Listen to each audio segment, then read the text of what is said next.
Almancı Çoluk kanalından herkese merhaba arkadaşlar.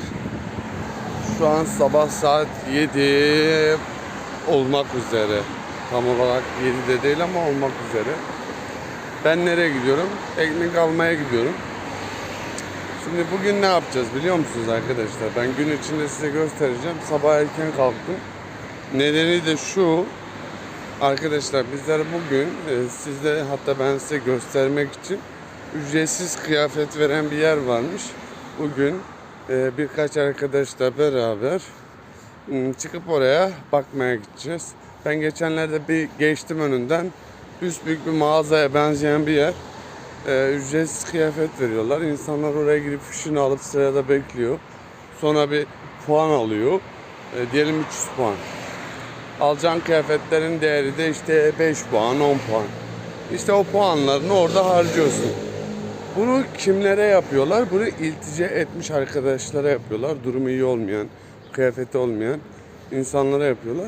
Bir de bu kıyafetler kalitesiz falan değil arkadaşlar. Zenginlerin alıp evde bekletip giymedikleri kıyafetler, tabak, çanak vesaire gibi şeyleri oraya götürüyorlar. Şimdi bugün kahvaltımızı da yaptıktan sonra sizleri oraya götüreceğim. Eşim de benimle olacak. Hadi bakalım neler gelecek başımıza.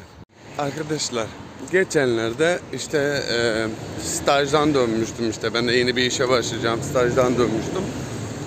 Yakıt fiyatlarına baktım da Euro dizel kurşunsuz mu diyorsunuz? Evet öyle diyoruz değil mi? Biz öyle diyoruz. 1.80'di. 1 euro 80 sentti. Şimdi baktım 2 euro olmuş. 20 sent zam gelmiş.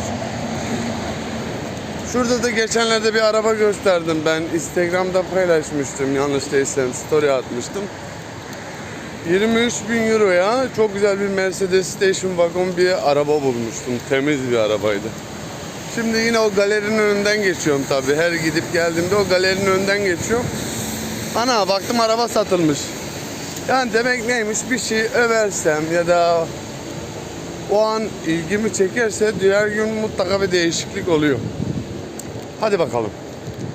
Daha neler göreceğiz. Ama size şunu göstereyim. Bakın hemen gösteriyorum. Bu araba buranın taksisi. Adamlar taksi niyetine Mercedes kullanıyor. Önündeki de Mercedes. Kendisi de Mercedes. Bir de geçenlerde ne oldu?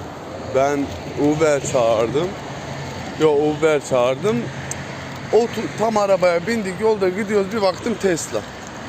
Adamlar Tesla'yı taksi yapıyor. Abi ben şunu anladım, Almanya'da insanlar gerçekten rahat. Kimsenin geçim sıkıntısı yok. Vallahi. Ama iyi, neyse. Fazla özendirmeyeyim. Arkadaşlar ben böyle bir eşeklik gittim tamam mı, kıyafet sırası. Biz zaten içeriye giremedik. Şimdi bu Zana diye bir arkadaş var. O girdi, bütün iş baba sesler duyuyorsunuz.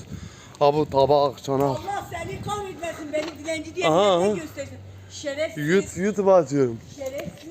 Bak duydunuz mu bana hakareti? Bir de ben kölelik yapamam, onlara malzemesi var. Ne? Centilmenlik yapıyoruz, kadınları bir şey tartıştırmıyor. Ben öldüm. Yeminle. Bir çuval böyle tabak, çanak aldık. Gidiyoruz. Bir de yolda sıra görüyorlar. Aha burada kesin bir şey vardı. Girelim sıraya. Çünkü alıştık diyor. Arkadaşlar geldik komşunun evine ziyarete. Vallahi billahi bak, bayrama gelmemiştim diye cennete girmiş gibiyim. Yemin ediyorum bak aha. Ay şimdi sana vereceğim. Şimdi sana içireceğim. Yani şu an başka bir heimdeyiz.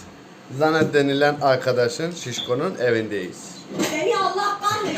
Evet, alışveriş saçmalığımız bittikten sonra şimdi ne yapıyoruz? Şimdi okula gidiyoruz. Okula gidip dil kursuna tabii. İyi misin? Başım mı dönüyor? Rahatsızlandı sanırım. Şeker bozuyor bazen mideyi. Her neyse. Şey yaptık. O alışveriş saçmalığını bitirdik. Şimdi ne yapıyoruz? Okula gitmeye çalışıyoruz. Okula gideceğiz. Günümüz böyle gidiyor işte. Bakın size biraz etrafı göstereyim. Evet, etrafı gösterecektim ama ne yazık ki oradan çıktık. Şimdi böyle tren istasyonundayız. okula gideceğiz. İşte adamların tren istasyonu böyle. Şöyle göstereyim. Bulunduğumuz durak Mogit Plast. Mogit. Evet böyle okunuyor. Mogit Plast. Kaç dakika var? 4 dakika var. Yanımda da 2 tane bayan var. Bana bakıp şarkı söylüyor. Vallahi korkuyorum ona bir şey yapacak diye. Bekle babam bekle. Bak 3 dakika kaldı. Kötü. Vallahi. Bana bakıp gülüyorlar. Ya ben tanımıyorum da kendilerini ama işte. Bak bak. Bir de arkamda dedikodumu yapıyorlar. Bak görüyor musunuz? Yemin ederim. Kadınlar problem. Ulan tip de yok. Acaba hani o kapalı olanı beni kesiyor. Tanışıyor muyuz? Yok pardon. Biri benim karım oluyor. Eş. Ve trenimiz geldi. Şimdi arkadaşlar binip gideceğiz. Biraz eski ama çok kullanışlı. Almanlar israfa karşı. Ne yazık ki öyle. Evet sonunda okul yoluna düştük. Şuralar böyle. Hep böyle inşaat halinde. Uf. Hatunla arkadaşı arkada goy yaparak dedikodu yaparak geliyorlar. Bazen şey diyor. Benim neden arkadaşım yok? Ben neden kadınlarla takılıyorum? Bir yerden sonra bir bakmışsınız dantel iğne oyasına başlamış. Almanya'ya geldik. Değiştik lan. Arkadaş olarak arkadaş olmak isteyenler bana Instagram'dan yazsın arkadaşlar. Bak arkadaşlar diyorum. Ya abi yeter kadınlarla her yere gidilmiyor ya. Abi bağırıyorlar, çağırıyorlar. Pıt dedikodu. Bence o trendeki bütün kadınlar Türkçe biliyordu. Hepsi bile tuhaf bize bakıyordu. Vallahi. Oh. Kadınlar problem. Vallahi. Oğlum akıl veriyorum. Eğer çok aşık değilseniz evlenmeyin. Aşıksanız bir şey diyemem. Yani arkamdalar bak. Hallere bak. Hah, bağırıyorlar. Aman. Rezil oldu. Koskoca Almanya bizi tanıdı yemin ediyorum. Evet sonunda okula geldik. Hoca derse el salladı bana. Şimdi ders çekeceğiz. Evet arkadaşlar şimdi dersten molaya çıktık yani pauzu. Çay içeceğiz. Biraz kızlar dedikodu. Biz de biraz dedikoduya karışırız. Biraz dedikodudan sonra tekrar ders. Ama arkadaş Almanca aslında gerçekten sadece A1'i bitirdikten sonra A2'de biraz keyif alabileceğim gibi hissediyorum. A1 zor. Artikeller. Ne diyorlar? Kuralını bilmek, cümle kurmak. O problem. Onu yaptıktan sonra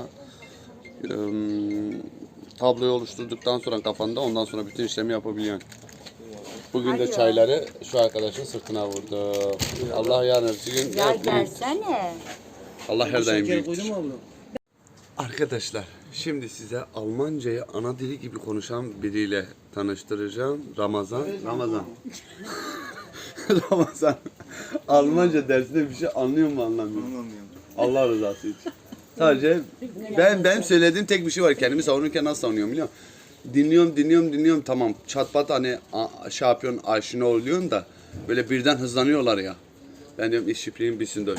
Ya diyorlar tamam sonra şey oluyorlar tane. Yani bize engelli gibi bir laf. Hadi Hause go. Olay buraya dönüyor ha. Yani gerçekten bu Almanca konuşmak İngilizceden zormuş. Ben İngilizceye kurban olan. İngilizce ne güzel bir dildi. İngilizce konuşan birini görüp sanki Türk biriyle tanışmış gibi olayım. Cidden Almanca zordur. Almanya'da İngilizce Yani konuşan arkadaşlar ben bunu söylüyorum ama kimse anlamıyor. Almanca zordur. Bak B1'e kadar gelin. Sonra Ausbildung. Sonra oturun. Bak ne güzel konuşuyor. Kibar. Ben tam Bingöl aksanıyla Almanca konuşuyorum. Warum? Evet arkadaşlar şimdi dersteyiz. Şöyle bir sınıfı böyle bir göstereyim. Herkes geçti. Benden şimdilik bu kadar. Bu tarz videoların gelmesini, böyle saçma videoların gelmesini istiyorsanız kanala abone olun. Zil butonunu aktif hale getirin. Sizleri seviyorum.